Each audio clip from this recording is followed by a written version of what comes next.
Salut tout le monde, c'est Simon. On se retrouve pour une nouvelle vidéo. Ce coup-ci, ça sera sur les éliminatoires de l'Euro 2024.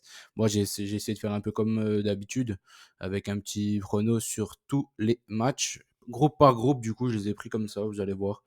Euh, J'espère que ça vous plaira. N'oubliez pas le petit like, vous abonner si vous en avez envie et si le contenu vous plaît. Tout d'abord, je vais commencer par vous remercier. On a atteint les 3000 abonnés ce week-end. Donc voilà, je tenais tout simplement à vous remercier tout le monde. On est de plus en plus nombreux et c'est plutôt cool. Allez, on attaque les pronostics de l'Euro. Je vous ai présenté ça comme ça, du coup, avec chaque groupe, le petit classement à gauche et les matchs du jour en plein milieu. Voilà. Je fais ça comme ça partout, enfin, dans tous les groupes. Donc là, le premier groupe, c'est le groupe A, c'est le groupe de l'Espagne, de l'Écosse et de la Norvège. Du coup, il y aura forcément la place du con, entre guillemets, qui sera certainement la Norvège qui va se retrouver éliminée. J'imagine comme ça, parce que l'Écosse, ils ont pris beaucoup, beaucoup d'avance. L'Espagne qui a un match en moins, il me semble, dans ce groupe-là. Donc voilà, ça va être le match-là. Je pense qu'ils vont récupérer les points nécessaires pour recoller un peu à l'Écosse. Je les vois gagner ce match à domicile. Je pense que depuis que De La Fuente est là, l'équipe elle joue mieux qu'avec Luis Enrique. Ça joue moins à la baballe, un peu à la balle au camp et tout, un peu au handball. Je trouve que c'est beaucoup plus performant déjà. Il y a plus de jeux de transition, etc. Donc voilà, je pense que la motivation sera clairement espagnole dans ce match-là. Je vois pas les Écossais, pardon, les Écossais les embêter à domicile, les Espagnols. Donc je vais partir sur l'Espagne gagne et je suis parti sur un 2-0, victoire espagnole. Ensuite, il y a la Norvège qui jouera à Chypre. À Chypre, le match aller, les Écossais avaient gagné 2-0 déjà contre l'Espagne. Mais bon, c'était vraiment au tout début, le changement de coach, etc. Et les Norvégiens, ils ont gagné 3-1 à domicile contre Chypre. Là, ils vont jouer à Chypre. Du coup, là, je vais encore leur faire confiance quand même, mine de rien. Même s'ils ont quand même réussi à prendre un but à domicile contre Chypre, c'est déjà quand même très fort, très costaud. Là, je vais leur faire confiance quand même à l'extérieur. Ils ont mine de rien une belle équipe. Je les vois pas ne pas gagner à Chypre. Faut quand même pas déconner. Surtout s'ils veulent encore croire à la qualif, hein, mine de rien, parce qu'ils ont encore un match retour contre l'Écosse. Je pense qu'ils pourront peut-être le choper, parce que le match aller, c'était un peu un hold-up. Donc, faudra suivre ça. De toute façon, ils n'ont pas le choix. Les Norvégiens, s'ils veulent continuer à y croire, ils sont dans l'obligation de gagner ce match-là. Je suis parti une nouvelle fois sur un 2-0. Ce coup-ci du côté norvégien. Ensuite, c'est le groupe B, le groupe des Bleus. Les Bleus qui sont déjà quasiment qualifiés. Les Pays-Bas, du coup, qui n'ont qu'une défaite, c'est contre la France. À l'aller, il y a eu 4-0 pour les Bleus. Mais il y avait une épidémie du côté hollandais. Ils avaient mis l'équipe bis, hein, au Stade de France. Donc voilà, pour le match retour, je pense que ça sera un peu plus serré. Je pense que la motivation sera clairement plus du côté hollandais, parce que les Français sont déjà quasiment qualifiés, hein, franchement, qu'on se le dise. C'est un groupe en bois qu'ils ont, hein. Il y a les Pays-Bas et le reste, c'est le néant total. Donc voilà, je pense que je vais partir sur autre chose. Parce que je pense que. Après, je vois pas la France perdre en Hollande une nouvelle fois, parce qu'il manque de Jong et il manque de Ligt, je crois. Il manque. Il y a 3 ou 4 absents, là, je les ai plus en tête. J'ai vu qu'il y avait quand même pas mal d'absents du côté hollandais. Après, là, il y a en défense centrale aussi du côté français. Il manquera Upamecano et Koundé. Varane, bien sûr, mais ça, c'est normal. Donc voilà, là, je préfère partir sur le fait qu'il y ait des buts. C'est soit je pars sur un N2, donc France ou nul, soit je pars sur le nombre de buts. Et là, je préférais partir sur les deux équipes marques. Je pense que pour moi, c'est un petit bête évident. Je pense que les Hollandais seront nettement plus motivés que les Français. Les Français, en fait, le nul, clairement, il arrangera les deux équipes. Donc je vais partir sur ce fait-là. C'est pour ça aussi que je suis parti en score exact de partout. Je pense que voilà, 2-2 ou 1-1, je sais pas, mais je vois bien un match de cette trempe-là. Les Français, ils n'ont pas vraiment l'obligation de gagner ce match-là. Les Pays-Bas, devant leur public, ils auront à cœur de montrer que c'est encore une grosse équipe. Donc voilà, les deux équipes marquent et un match nul. Le match après sera l'Irlande contre la Grèce. Au match aller, les Grecs avaient gagné 2 buts à 1. Donc là, je suis parti sur un over encore une fois. Je suis encore parti sur un over et j'ai envie de faire pour confiance aux Grecs sur le fait qu'ils gagnent en Irlande. Je pense que c'est largement jouable. Les Irlandais, ils ont un effectif vraiment minime. Et là, ils ont le petit Ferguson, ok, mais bon, je pense que c'est pas suffisant. C'est une équipe de championship, hein, clairement. Et les Grecs, ils ont quand même quelques bons joueurs, notamment Bakasetas au milieu que j'aime plutôt bien. Et on voit en plus que dans les compétitions européennes, les Grecs, même s'ils ont pas mal de joueurs étrangers, ils performent de plus en plus, donc j'ai envie de leur faire confiance une fois de plus sur ce match-là. Je suis parti sur un over 1,5 parce que les Irlandais vont être obligés de se livrer devant leur public. Voilà, c'est un peu leur dernier match où ils pourront vraiment montrer encore certaines choses, parce que bon, que ce soit contre les Pays-Bas, contre la France, voilà, ils peuvent pas vraiment montrer leur qualité. Et là, je pense que contre les Grecs, ils auront à cœur de faire quelque chose. Et je vois les Grecs gagner au final, donc 2 buts à 1. Le groupe C, maintenant, le groupe C, c'est le groupe des Italiens, des Ukrainiens et surtout des Anglais. Bon, bref, les Anglais, on va quand même les enlever parce que pour moi, ils sont largement au-dessus de toutes les autres équipes. Ça va jouer la deuxième place entre l'Italie et l'Ukraine. Premier match, ça sera l'Ukraine qui recevra la Macédoine. Ok, la Macédoine, ils ont le même nombre de points que l'Italie et l'Ukraine, mais ils ont joué Malte, quoi. Voilà. Et je pense que c'est quand même une équipe qui est plus faible que les deux autres. C'est pourquoi là, je suis parti sur le fait que l'Ukraine gagne contre la Macédoine. Je vais leur faire confiance. Au match aller, si on les gagnait 3-2 en Macédoine, là, ils montrent de bonnes choses, que ce soit les joueurs de Gérone, les Tsigankov, Dovbyk, ils ont encore le vieux Yarmolenko qui dépanne, ils ont quand même Zinchenko, ils ont quand même encore quelques bons joueurs et je pense que ça devrait suffire contre cette Macédoine-là, même s'ils ont Elmas, que j'aime plutôt bien au milieu de terrain, et ils en ont un deuxième que ils sont deux, quoi. Ah, Bardi, c'est Bardi, je crois, le deuxième. Et ils ont deux bons joueurs au milieu de terrain, mais bon, sinon derrière ils ont personne et devant ils ont personne. Donc je vais partir sur ça, je vais faire confiance à l'Ukraine. Je suis parti sur le fait que l'Ukraine gagne et une victoire de but à 1. Je les vois pas non plus ratatiner cette équipe de Macédoine. Et le deuxième match, je suis obligé de partir sur l'Italie, mais l'Italie, au match aller, ils ont gagné que 2-0 à Malte. Là, je les vois pas non plus faire un énorme effort, donc je suis obligé de prendre le handicap, gagne de 2 ou plus. Je vais pas aller plus loin parce que bon, les Italiens en général, ils mettent jamais de dérouillé. Donc je préfère assurer entre guillemets ce bet-là. Ils vont gagner, j'imagine, avec un handicap, mais pas un handicap très conséquent. Le groupe D maintenant. Le groupe D, c'est les Croates, les Turcs, les Arméniens et les Gallois. Donc c'est quand même ultra homogène comme niveau, même si les Croates, ils vont, entre guillemets, enfin, ils s'amusent quand même dans ce groupe-là. Hein. Ils sont pas non plus en danger. Ils ont un match de moins. Hein. C'est pour ça que ils sont ex aequo avec les Turcs. Ils ont un match de moins que les autres. Au match aller, concernant les Arméniens, ils avaient gagné 2-1 à domicile contre les Lettons. Et les Croates, ils avaient gagné 2-0 en Turquie. Là, en Lettonie, les Lettons, je les ai vus jouer, c'était contre, ah mince, je sais plus, c'était le match en début de journée. C'était un match en début de journée, je les ai vus jouer. Ça va, c'était une équipe transition rapide. Bon, ils balancent pas mal de longs ballons. C'est c'est pas trop mal non plus, quoi. Là, ils enchaînent les défaites quand même. Donc on voit qu'ils ont des énormes lacunes, surtout défensives. Et les Arméniens, c'est un peu mon coup de cœur de cette seconde catégorie, on va dire, de l'Euro. Je trouve qu'ils jouent super bien au foot. Zelarian, j'ai toujours été fan, hein, depuis la MLS de Columbus. Là, il y a Ranos de Gladbach. Ah, ils ont quand même quelques bons joueurs. Moi, j'ai envie de faire confiance aux Arméniens. J'ai couvert au cas où. Je suis parti sur le fait qu'ils gagnent 2 buts à 1 et ont remboursé 6 matchs nuls. Je les vois pas perdre en Lettonie. Le match d'après, du coup, c'est les Croates contre les Turcs. Comme je l'ai dit, les Croates avaient gagné 2-0 en Turquie. Là, une nouvelle fois, je pense que l'équipe qui a le plus à perdre dans l'histoire, c'est les Turcs, comme on voit, hein, au classement. Les Croates, ils vont passer dans tous les cas dans ce groupe-là. Mais les Turcs, ils auront à cœur de se montrer. On voit que le championnat turc, il monte un peu quand même de niveau ces derniers temps, même si on voit aussi qu'il ramène beaucoup, beaucoup, beaucoup d'étrangers. Il n'y a plus beaucoup de Turcs, hein, quand même, mine de rien, dans les grosses équipes, il y en a quelques-uns, mais je trouve que c'est pas assez en termes de pourcentage.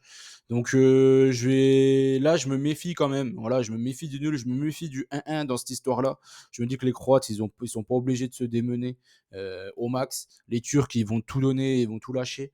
Donc je pars quand même sur une petite victoire des Croates 2 buts à 1, mais je préfère partir sur l'over au cas où il y ait 1-1 justement dans ce match-là. Je vois pas un match fermé, je vois pas de 0-0. Les Croates, ils jouent au foot, les Turcs, ils jouent au foot. J'ai du mal à imaginer un 0-0 sur ce match-là. Et un 1-0, voilà, bon, pour moi, il y a rarement des 1-0, les 1-0 en général. Et une équipe qui se livre en fin de match, et puis donc souvent, il y a des buts en contre-attaque et ou une égalisation. Donc je préfère prendre ça. Le groupe E maintenant, le groupe E, c'est les Albanais, les Tchèques, les Moldaves, les Polonais et les îles Féroé. Là, ce qu'on voit, il y a quand même un truc qui est dramatique, c'est les Polonais qui sont quand même 4e de leur classement. Ça c'est pas possible. Là, ils jouent en îles Féroé, franchement, là, c'est le moment jamais d'engranger les 3 points. Là, je suis obligé de partir sur ça, du coup, hein. À l'aller, ils avaient fait quoi? Pologne, ils avaient gagné 2-0. L'énorme hic dans ce match-là, c'est qu'il y a Robert Lewandowski qui est blessé. Du coup, il ne sera pas là. Après, ils ont quand même Zielinski. Non, ils ont quand même des bons joueurs, hein, Zwiderski. Ils ont des bons joueurs comme les Polonais. Je vais quand même leur faire confiance aux Ilforo. Il faut quand même pas déconner. Là, je suis parti sur une victoire 2-0 des Polonais. Le match d'après, c'est le match du coup des deux premiers qui s'affrontent. Les Moldaves, ils sont là, mais ils ont joué déjà 2 fois, je crois, les îles Féroé, donc c'est un peu pour ça.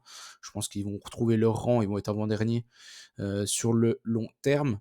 Les Albanais, les Tchèques, à l'aller, il y a eu 1-1. Ouais, ça, il y a eu 1-1. Là, je vais partir pareil, en fait. Je sens bien le même résultat. Les Albanais à domicile, on sait, c'est toujours compliqué à jouer. Je trouve que les Tchèques, ils ont une meilleure équipe que les Albanais. Donc, je pense qu'ils vont une nouvelle fois se quitter sur le score de 1-1. Et j'ai préféré prendre un over 1,5 but en cas de victoire de l'une ou l'autre équipe de but à 0. J'ai préféré prendre ça sur ce match-là. Le groupe F maintenant, c'est le groupe des Belges et des Autrichiens et des Suédois. Les Suédois, on voit qu'ils sont un peu à la ramasse. Un peu une bonne petite surprise quand même si on voit que l'effectif il baisse de niveau, hein, d'année en année. Et surtout dans le secteur défensif, ils ont plus grand monde, les Suédois. Dans le secteur offensif, ils ont encore Alexander Isak, Forsberg. Bon, ils ont quand même encore quelques bons joueurs. Il y a Kaizen aussi. Mais du côté défensif, il y a plus grand monde. Donc voilà, ce qui explique leur classement là. Là, ce qu'on peut voir, du coup, les deux matchs, ça sera l'Estonie contre les Azeris. À l'aller, il y a eu un nul, un partout. Ouais, c'était ça, un nul, un partout à l'aller. Là, je vais repartir sur le fait que je vois pas les Azeris perdre en Estonie. Ils sont bien gentils, les Estoniens. Ils ont récupéré un point, du coup, c'était en Azerbaïdjan. Là, je les vois pas gagner contre l'Azerbaïdjan à domicile. Donc, je vais prendre Azerbaïdjan ou match nul sur ce match-là et je vois une grosse purge. J'hésite entre le 0-0, le 0-1 ou le 1-1. Je vais prendre le 0-0 sur ce match-là. Après l'Autriche contre la Belgique, du coup, dans ce groupe F, bon là c'est un peu compliqué parce que c'est les deux premières équipes. J'imagine un match assez ouvert quand même entre ces deux équipes-là, même si les deux équipes peuvent se satisfaire amplement d'un match nul. C'est pourquoi je suis parti sur un match nul entre ces deux équipes-là. Je suis parti sur la Belgique gagne ou fait match nul. Comme ça me couvre le 0-0 parce que on ne sait jamais parce que les Autrichiens et les Belges, ils ouvrent le jeu, mais là, ils ont tout intérêt à faire un match nul pour quasiment éliminer la Suède dans ce groupe-là. Donc, ça ne m'étonnerait pas que ça soit pas un match arrangé, on va dire. Mais en général, même sans que ça soit un match arrangé, si le score est de 0-0 à la 60e minute, les deux équipes, elles auront à cœur de fermer le jeu. Le groupe G, maintenant, les Hongrois et les Serbes, les Monténégrins. Euh, Là, ce qu'on peut voir, c'est qu'il y a que deux équipes qui sont largement, je pense, au-dessus de leurs adversaires. Le Monténégro, ils ont 8 points, mais il me semble qu'ils ont un match en plus. Et même, mine de rien, ils n'ont pas une équipe terrible, hein. Il y a Jovetic, mais Jovetic, au bout d'un moment, il va pas pouvoir tout faire, le bonhomme. Et les Bulgares, ils sont pas très très très bons. Là, ils reçoivent les Lituaniens. Le match aller, ça avait donné Lituanie-Bulgarie un partout à l'aller. Là, je me méfie. Je vais aussi partir sur le fait qu'il y ait un partout au match retour. Je pense que même si les Lituaniens ils se prennent dérouillés sur dérouillés, qui plus est à l'extérieur, je pense que la Bulgarie elle déçoit de plus en plus, même si j'aime bien des Spodov. Je vais peut-être me faire un kiff avec des buteurs aussi. Mais voilà, ça restera du fun pour ce match-là. Je pars sur un over 1,5 but et un score de 1 partout. Comme ça, même si la Bulgarie gagne 2-0, ça passe, donc c'est pas trop mal. Les overs en championnat d'Europe, ils sont souvent sympas, surtout dans les pays de l'Est et tout. En général, les overs, ils valent le coup. Donc, franchement, c'est un coup à vraiment tenter. C'est pourquoi je l'ai encore tenté dans le deuxième match de ce groupe-là. Ça sera un bet essentiellement over dans le groupe G. J'ai une nouvelle fois pris le over 1,5 but sur le deuxième match entre les Hongrois et les Serbes. Là, je suis parti sur, une petite victoire, hongroise comme à l'aller, 2 buts à 1. Ils avaient gagné 2-1 en Serbie, mais je me méfie toujours des Serbes. Ils ont une super équipe, ils ont une équipe qui est pour moi supérieure à la Hongrie, mais c'est une équipe un peu de mercenaires. Là, ils sont tous partis un peu dans les pays exotiques, pour avoir un maximum de blé. Le football, c'est un peu, secondaire chez eux. Donc voilà, je me méfie quand même parce que s'ils ont envie, ils se donnent à fond, pour moi, ça reste une meilleure équipe que la Hongrie. Le groupe H, maintenant on passe au groupe en 6 équipes. 6 équipes, les groupes H, I, J sont 6. Du coup, tout le monde a joué le même nombre de matchs, donc du coup, c'est un peu plus sympa déjà, voire un peu plus clair dans le classement. Là, on voit que c'est ultra, ultra, ultra serré. C'est difficile de faire plus serré que ce groupe H. Le premier match, du coup, c'est Il Féroé, Il Féroé. Non, c'est l'Irlande du Nord, j'ai dit des conneries. C'est l'Irlande du Nord qui joue à domicile contre Saint-Marin. Le match aller, il y a eu 2-0 pour l'Irlande du Nord. Voilà, moi je pense que ça va être à peu près du même acabit pour le retour. Je les vois pas mettre une énorme dérouillée à Saint-Marin, même si Saint-Marin c'est une équipe plus que faible, hein, qu'on se le dise. Là, je suis parti sur le fait qu'ils gagnent 3-0 et j'ai préféré prendre un under sur ce match-là. Je vois pas Saint-Marin marquer et je vois pas l'Irlande du Nord en marquer 5-6. Donc je préfère prendre un under 4,5 buts, ça couvre jusqu'au 4-0, ce qui est déjà pas mal. Le match d'après, c'est les Slovènes qui recevront les Finlandais. À l'aller, il y a eu 2-0 pour les Finlandais. Donc voilà, je pense que je vois bien un truc du même style au retour, mais de l'autre côté, je trouve que les Slovènes, ils ont une super équipe. Les Finlandais, c'est plus une équipe de contre-attaque. Les Slovènes, ils posent le jeu, ils ont des super bons joueurs de foot, notamment devant et au milieu de terrain. Avec encore Sporar et Sesko devant, toujours pareil, hein. Les Slovènes, pourquoi pas tenter la double chance des deux serial buteurs devant. Là, je suis parti sur le fait que la Slovénie fasse au moins un match nul. Je les prends en vainqueur parce que je les vois vainqueurs, mais je cours avec le nul au cas où. Je vois pas énormément de buts dans ce match-là. Donc j'imagine un match fermé, parce que les Finlandais ils ont tout intérêt à fermer le match. Donc voilà, victoire de la Slovénie, 1-0, ric-rac. Les Danois maintenant contre les Kazakhs. Les Kazakhs, c'est un peu la grosse sensation, hein, de ce championnat. En plus, ils jouent super bien au foot, c'est super plaisant, mais surtout à domicile. À l'extérieur, ils ont un peu plus de mal. Ils avaient créé la sensation au match aller en gagnant 3-2 contre les Danois. Mais les Danois, ils avaient énormément vendangé, surtout en première période. Et ils se sont fait avoir en toute fin de match, hein.